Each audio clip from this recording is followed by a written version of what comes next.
In this video, we'll be taking a look at how to fix WhatsApp notifications not showing up on the home screen. If you like this kind of content or find this kind of content helpful, leave a message down below. Don't forget to subscribe, and thanks for watching. So if you're having trouble getting your WhatsApp notifications and messages showing up on your phone on your home screen, thankfully, there's usually a pretty quick fix for it. The first thing you want to do is actually jump into your WhatsApp settings. In your settings, what you want to do is scroll down and you want to look for notifications. And then from there, what you want to do is hit notifications. From there, in the notification menu, what you want to do is hit the three dots button at the top right of the screen here.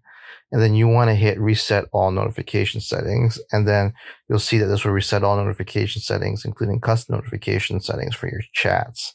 This will fix the error when you have individual chats set for different kind of notifications.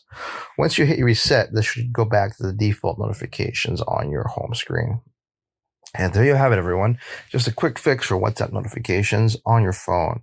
If you like this kind of content or find this kind of content helpful, leave a message down below. Don't forget to subscribe, and thanks for watching.